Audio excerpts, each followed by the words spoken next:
A foolish consistency is the hobgoblin of little minds, adored by little statesmen and philosophers and divines. If a man does not keep pace with his companions, perhaps it is because he hears a different drummer. A different drummer.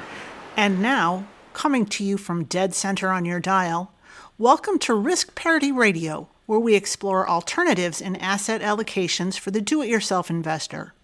Broadcasting to you now from the comfort of his easy chair, here is your host, Frank Vasquez.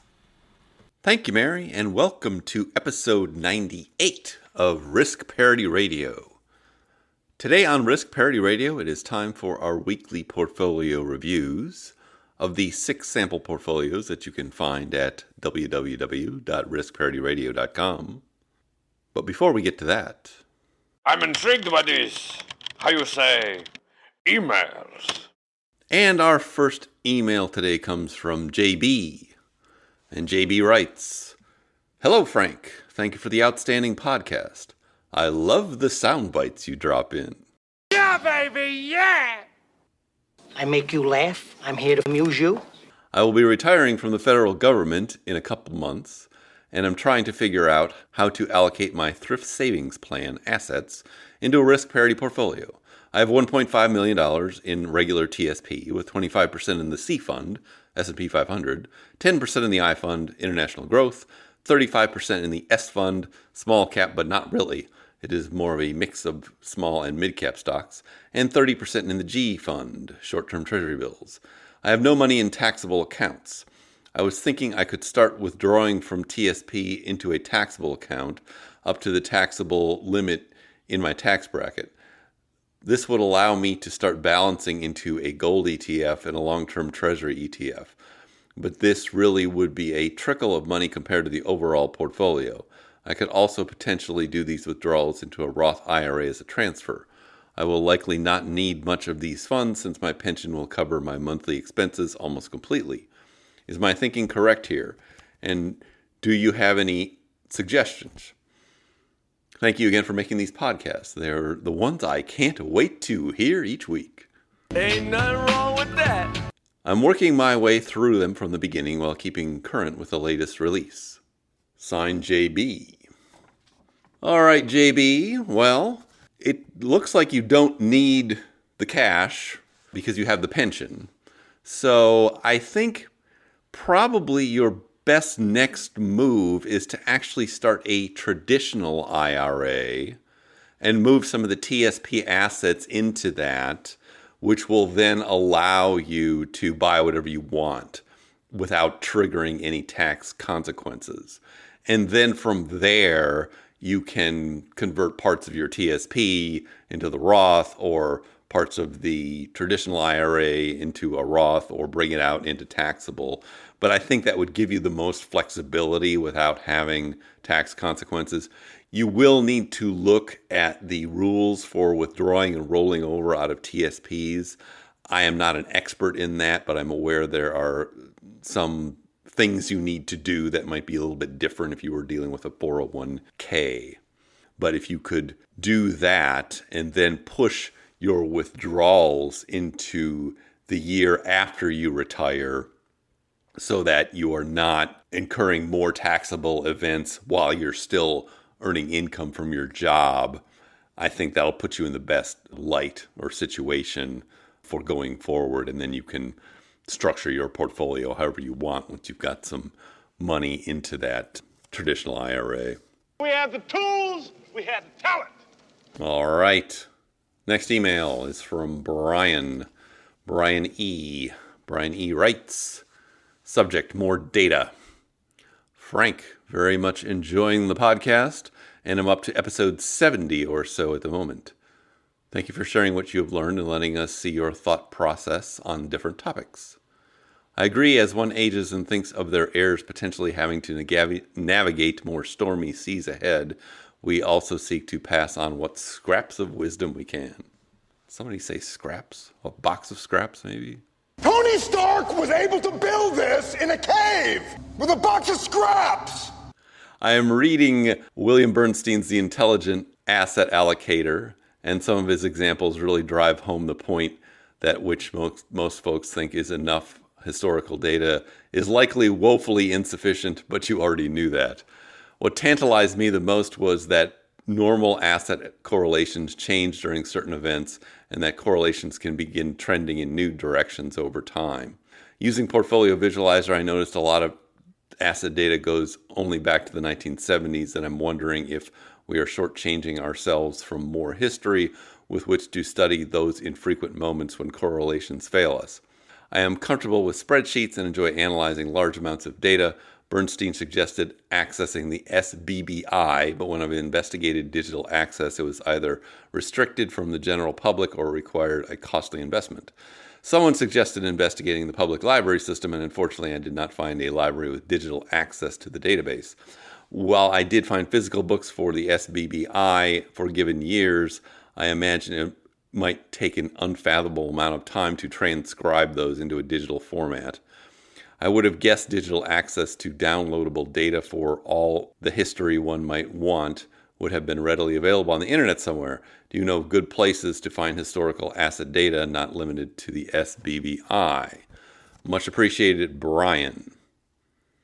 Well, thank you for that email, Brian. Yeah, there are a couple of places you can look, but getting data before 1970 and then before 1926 can be difficult. One place to look, and I linked to this in episode 73 and we'll link to it again, is Big Earn has created a spreadsheet on Google Docs that goes back to 1871 that covers the basic stock market, treasury bonds, and gold, if you want to take a look at that, and that might be helpful for using data for that. I would have to say that the gold data is more meaningful when it's post-1971 because the dollar went off the gold standard, and so gold began floating and became much more different than what the dollar is. Before that, there's a high correlation between the value of the dollar and gold, so it doesn't have the same kind of impact that it did in previous decades or eras that it would today. I'm also aware from interviews of Bill Bengen, the godfather of the 4% rule, he's coming out with more information later this year. I don't know what form that'll be in, whether it'll just be in a book or whether it will be with more data sets. But what he's been doing is analyzing larger data sets with more asset classes, because what he was looking at back in the 90s was simple stock bond portfolios, namely stocks, S&P 500 really on one side and intermediate treasury bonds on the other side. And what he's talked about is that he's also going to have precious metals and commodities and other things in this new data, which did reveal that improving your diversification will improve your safe withdrawal rates.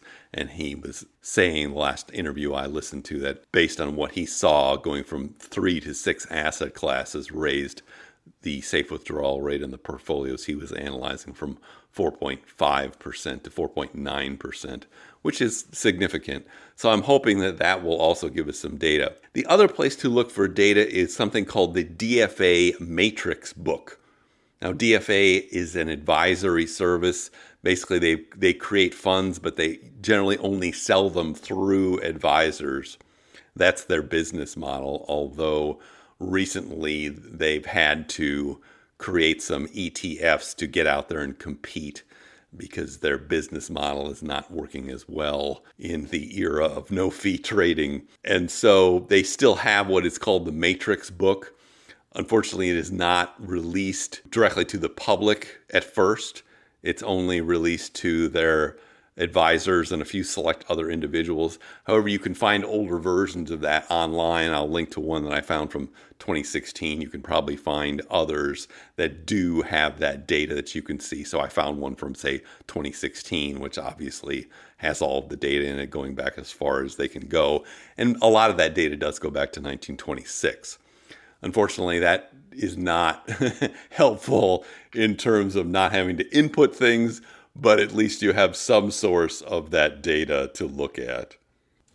Another place to find some data or some analyses of the past 100 years is to go listen to the episodes 53 and 55 and then look at the show notes for those two episodes. They concern something called a dragon portfolio with links to papers that had some analyses of that. Fortunately, it's really just the analyses for the most part and not the raw data, but that will give you a good idea as to how these asset classes have correlated or not correlated over time. And thank you for that email. Next email comes from, and I'm going to pronounce it Beat S. It's spelled B-E-A-T. Beat or Beat seems to be probably the right pronunciation, but it could be beat. I'll just leave it alone. But the email says, "Hi Frank, do you listen to the Meb Faber podcast?" Meb Faber, I guess is the way he pronounces his name. "You may be interested in the latest episode as this guest discusses the 100-year portfolio. It would be interesting to get your thoughts on it and how it would be an improvement over a risk parity portfolio and how one would even be able to add the additional asset classes discussed." And there is a link to a podcast with Chris Cole. "Keep up the great work. Your podcast may have been the missing piece for me as I'm less than 2 years from quitting my job forever and have been trying to figure out how to create a long-term drawdown portfolio. The golden butterfly may just fit the bill for us. Regards, Beat." Okay, that interview is of Chris Cole, who is from Artemis Capital and is the promoter of what is called the Dragon portfolio that I talked about. It's in episodes 53 and 55 if you want to go back and take a look at that. Now, what that is essentially a 5 asset class portfolio. 3 of those asset classes are the ones we talk about all the time. They are stocks, treasury bonds, and gold. The other 2 asset classes that he's working with there is a commodities asset class, but not just plain old commodities, but a trend following system for commodities, and then volatility funds. I agree that those are areas that would be nice to add to a risk parity style portfolio. And we do have some kinds of funds in some of our sample portfolios for those. However, we have not found yet, because they don't exist, really good ETFs that cover these areas. And what the areas I'm talking about are trend following commodities and volatility funds. So we're still looking for those. We did talk about a trend following fund, DBMF, in episodes 55 and 57. So if you want to go take a listen to that and look at the show notes for that, that is one idea. But I am looking, particularly when we get to like our risk parity ultimate portfolio, to find a way to incorporate these things into this portfolio. I'm not sure that I agree with Chris Cole's division of how much goes in each of these portfolios. He's basically divided it 20% equally amongst all of them. That doesn't seem to me like a good way to balance out the volatility of all these things. But we don't have enough data to analyze all of that, or at least in a way that would tell us the proportions that we would need to take for each one of those. Right now, and hopefully within the next 10 years, we'll be able to get some of these funds from these asset classes that work well enough and are cheap enough that it makes sense to put them in our risk parity style portfolios. But we'll see a little bit more of that when we adjust the risk parity ultimate portfolio coming up next month. We're going to make some tweaks to it to add some more of these factors in it. We will also be discussing a commodities fund that's partially trend following called COM that I want to do an analysis for next week. And so you'll see how that is. So this is an evolving area, and I think this is the way that it probably needs to go. We're just not there yet, so I'm not comfortable saying go out and buy this or that fund, because a lot of these funds just haven't performed that well or are too expensive right now. But thank you for that email. And our next email is from Lauren S. And Lauren S. writes, "Love the podcast. I too heard you on ChooseFI and binged your back catalog and may have half a clue more knowledge than when I began. Spaced repetition is how I learn best, and your emails and examples have greatly helped.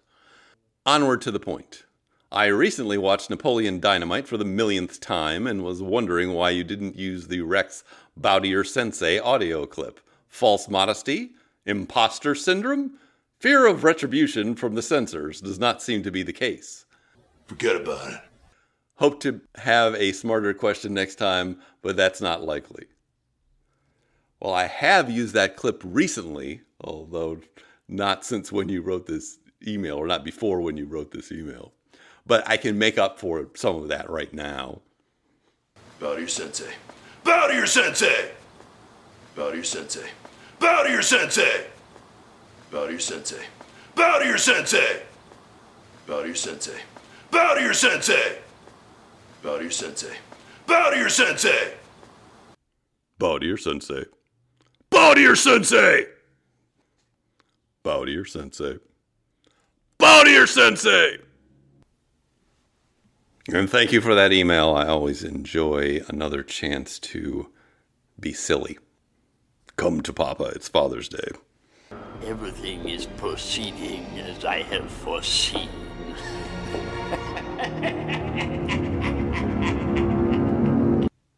All right, our next email is from PD, and PD writes, Message, thank you for all you do. Love the show, even the sound bites.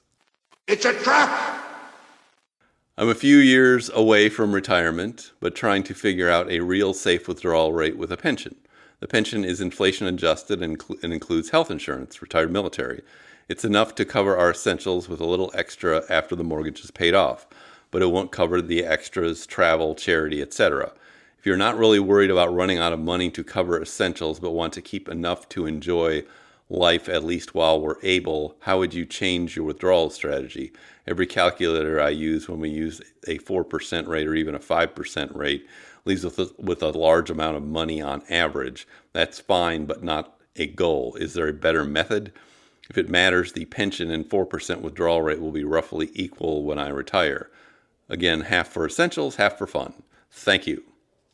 So I think I would use the Paul Merriman approach for withdrawing, particularly in your circumstance. And what that is you just look at what you have at the end of the year, or if you want to do it monthly or quarterly, you can do it that way. And he just takes 5%. So as the money is growing in the account, he's taking more and more money out of his account. If it happened to go down one year, then he would take less. But he takes 5%, which is different from the withdrawal rules that go with, say, the 4% rule. The 4% rule says you take 4% of what you start with, and then you increase that by inflation each year. So that is a fixed withdrawal rate.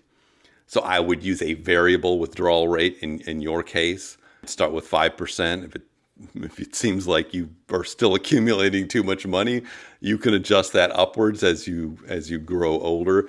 It doesn't seem like that you're going to have much trouble given that the pension's going to cover all of your basic expenses. So you can go a little bit aggressive on these withdrawal rates and even push them out to their maximums, depending on what kind of portfolio you are holding. You want to go back and analyze that, see what its safe withdrawal rate has been over the past 50 years or so, and maybe start with something like that. I would also use the retirement spending calculator over at Portfolio Charts. This is very useful because you can input not only what your portfolio is, but the way you plan to withdraw, and it has some parameters you can adjust, and it has some suggestions for withdrawal strategies from some experts. And so you can fiddle around with those and get an idea for what's kind of the maximum way you can withdraw out of this thing. But I think you're in really good shape, it sounds like, and so I would not be concerned. I would think that your thought process is correct, that your real problem is not withdrawing enough money and not having a problem of not having enough to withdraw. So thank you for that email. Although maybe we should ask Dirty Harry about that. You gotta ask yourself a question. Do I feel lucky? Well, do you, punk? It's a trap! It's a trap! It's a trap! It's a trap! It's a trap! It's a trap! It's a trap! It's a trap! It's a trap! And our last email today is from Brad. And this is from June 7th, so we're about there as far as the emails are concerned. And Brad writes, "Hi Frank, I have a question for you. Quick background. My wife and I currently max out our 401ks. Max out our IRAs, and she maxes out her HSA. I'm on VA healthcare. I'm in my late 40s. She is in her late 30s. We recently paid off our mortgage, and we will have a fully funded emergency fund for us in place. We want to save more for other things and would like to know your thoughts on using a risk parity portfolio in place of a regular savings account, since you can't make any money in savings accounts because of the rates. This will be used for helping grow wealth and also will be used for other investing opportunities. Example would be purchasing rental properties, investing in a business, etc. So there will not be regular withdrawals, but there could be a full withdrawal if needed. Would this be a good use for our intentions? Thank you in advance for your advice." Well, the answer is yes. These kind of portfolios are good for intermediate or flex goals where you're not relying on it for an emergency, but you just want to have money growing in an account that you can access whenever you need it for some large purchase or other investment or other thing like that. You are correct, sir. Yes!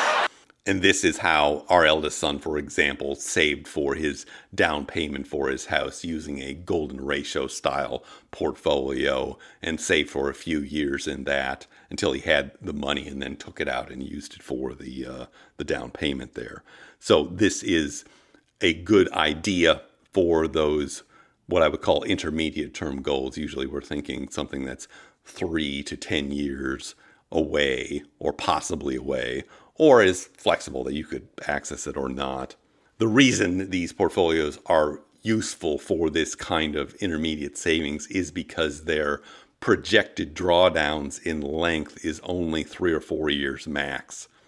And so that way you know that you can wait out a short drawdown, whereas if you were to put this all in a stock market portfolio or a 60-40 portfolio, you might have to wait a decade if that thing drops, and you don't want to have to wait that long. But waiting out 3 or 4 years with a 20% drawdown max is not a big deal for something like this. We need that extra push over the cliff. You know what we do? Put it up to 11. 11, exactly. And that concludes our email extravaganza for today. And now for something completely different.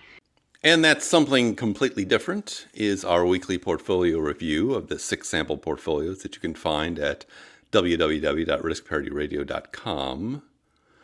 But we will start first with a review of what the markets did last week, because I think this is becoming very interesting these days. We saw the S&P 500 go down 1.91%. The NASDAQ was down 0.28%. Gold took it on the chin and was down 6.11%. Long-term Treasury bonds represented by TLT were the only thing that were up, and they were up 2.3% last week. REITs represented by the fund REET were down 3.69%. Commodities represented by the fund PDBC were down 3%. PFF, the preferred shares fund, was flat. And I will make another note here that VIOV, those small cap value fund that was doing so well earlier this year, was actually down 4.8% last week. So it was also taking it on the chin. Don't be saucy with me, Bernays. We see that gold, though, is still the big loser and is probably jealous of bonds again. We know what that sounds like. No, Mr. Bond, I expect you to die. So what about all these crystal balls we've been hearing about inflation and how that's going to make it bad to invest in bonds, particularly things like long-term treasuries? A crystal ball can help you. It can guide you for scrying, healing, and meditation. What about those crystal balls? What do they sound like this week?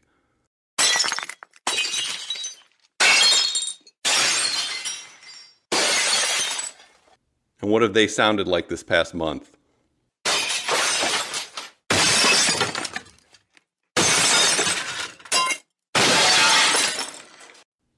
The funny thing is, you probably didn't catch that from listening to any financial media because I don't like to talk about these things. I did hear one interview of an economist who said something to the effect of, well, the bond market must be wrong. I believe in Milton Friedman. Well, the bond market doesn't care about a dead economist. Trying to predict these things is a fool's errand. What is interesting, though, if you look at what has happened in the past month, in light of all of this talk about inflation, TLT, long-term treasury bonds, is one of the best performers in the past month. It's up 7%. That leveraged fund that we use, TMF, is up 22% in the past month. 22%. Bow to your sensei. Bow to your sensei! Now, that is why you'd be more interested in holding something like long-term treasury, because it actually moves and does something. Now, what if you would have held TIPS, which seems to be the recommendation of everybody these days? What did TIPS do for you this past month? Oh, well, TIPS were down 0.2%. So they didn't do anything for you. They did not diversify your portfolio. They're not helping you. What about a total bond fund like BND? What did that do for you this past week and this past month? For the past month, it's up 1.6%. Again, it's not diversifying you in any meaningful way. So there is a difference in what you hold. You need somebody watching your back at all times. And it relates to how well diversified or not it is from these other funds that you hold, which are mostly stocks. So does the fact that TLT is on a run of almost 6% in the past couple of weeks mean that something's going to happen in the future and we know what that is? No, the point of it is we don't know. We don't know. What do we know? You don't know. I don't know. Nobody knows. And we need to be comfortable in a state of not knowing what's going to happen next, but simply holding things that are well diversified and have shown that propensity over time because you see it coming out again. Even as short-term interest rates rise, for all you holders of short-term bonds, you got taken on the chin as well. Your interest rates went up. The rates on long-term treasuries are down to about 2% now, and that's down from 2.4% just a month ago. They've fallen 40 basis points. That's the news that you haven't heard, but that's the truth of how things work. You can't handle the truth. It's not about the stories that you heard on YouTube or on the TV. That's not how things work. That's not how it works. That's not how any of this works. All right, now taking a look at what it did for these portfolios, and you'll see that the ones that had the most gold in them did the worst this week, and the ones that had the most small cap value did the worst this week, and the ones that had the most bonds did the best this week. So looking at the all seasons, our most conservative portfolio, and this one's 30% stocks, then 55% intermediate and long-term treasury bonds, 7.5% commodities, and 7.5% gold. This one was down 0.69% for the week. It is up 7.05% since inception last July. So it's just holding there nicely, like a very conservative portfolio you would want it to behave. Our next one is the Golden Butterfly, and this one had been our biggest leader for a long time, but now it's taking it on the chin a little bit because of the gold and the small cap value that's in there. No, Mr. Bond, I expect you to die. And it was down 2.82% for the week. I should say this one is 20% small cap value, 20% total stock market, 20% long-term treasuries, 20% short-term treasuries, and 20% gold. But it is still up 18.75% since inception last July. So it's still doing fine overall. Our next one is the Golden Ratio. And this one also has some exposure to gold and some exposure to small cap value. This one is 42% in stocks, 26% in long-term treasuries, 16% in gold, 10% in REITs, represented by REET, which was also down this week, and 6% in cash or money market. And it was down 2.23% for the week. It is still up 17.71% since inception last July. Our next one is our Risk Parity Ultimate portfolio, and this one has 12 funds in it. But I won't go through all of them. It's about 40% in stocks, 25% in long-term treasury bond funds, and it's got 10% in gold, 10% in REITs, 12.5% in preferred shares, and 2.5% in a volatility fund, VXX. This one was down a little less because it has less exposure to gold, and it was down 1.7% for the week. It is up 17.03% since inception last July. And you can see, because this portfolio is more diversified, although its overall returns are lower, its volatility is also lower, which is why we actually remove or distribute out of this portfolio at a higher rate than we do for the golden butterfly or golden ratio, because we think that it can withstand a higher, say, withdrawal rate with more diversification. All right, now we go to our experimental portfolios, our 2 experimental portfolios. You are talking about the nonsensical ravings of a lunatic mind. The first one is our accelerated permanent portfolio. This one is 27.5% in the leveraged long-term treasury fund, TMF, 25% in UPRO. Then it's got 25% in PFF, the preferred shares fund, and 22.5% in gold, GLDM. This one was down 1.51% for the week. It is up 15.3% since inception last July. And this is also down on that exposure to gold, although the treasury bonds really helped it a lot this week. And then we move to our last portfolio. This is the only one that was actually up last week. And it is the aggressive 50-50. It does not have any gold in it. It has 33% in long-term treasury bonds, and we did rebalance into more of them back in March when they hit their lows. And then we have 33% in UPRO, the leveraged stock fund. And then as the ballast, we have 17% in intermediate treasury bonds, VGIT, and 17% in PFF, the preferred shares fund. And this one was up 0.24% for the week on the strength of those treasury bonds. It is up 20.21% since inception last July and has become our new leader in the portfolio race.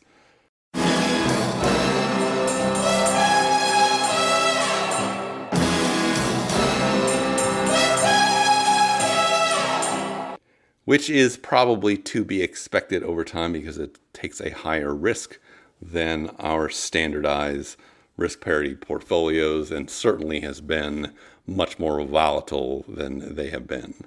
You have a gambling problem. But it'll be interesting to see what next week reveals. And what do we know about that? We don't know. What do we know? You don't know. I don't know. Nobody knows. But now I see our signal is beginning to fade. If you have questions or comments for me, please send them to frank@riskparityradio.com. That email is frank@riskparityradio.com. Or you can go to the website, www.riskparityradio.com, and fill out the contact form, and I'll get your message that way. We will be proceeding this week with some more emails and also a 10-question analysis of the ETF COM. Does that make you different than most everybody else? And the answer is yes! If you haven't had a chance to do it, if you wouldn't mind going to Apple Podcast or wherever you get this podcast and leave it a 5-star review and like it and subscribe it or whatever they let you do there, that would be greatly appreciated. I'm asking you to do that. But what's easy to do is what? Easy not to do. Thank you once again for tuning in. This is Frank Vasquez with Risk Parity Radio, signing off. The Risk Parity Radio Show is hosted by Frank Vasquez. The content provided is for entertainment and informational purposes only and does not constitute financial, investment, tax, or legal advice. Please consult with your own advisors before taking any actions based on any information you have heard here, making sure to take into account your own personal circumstances.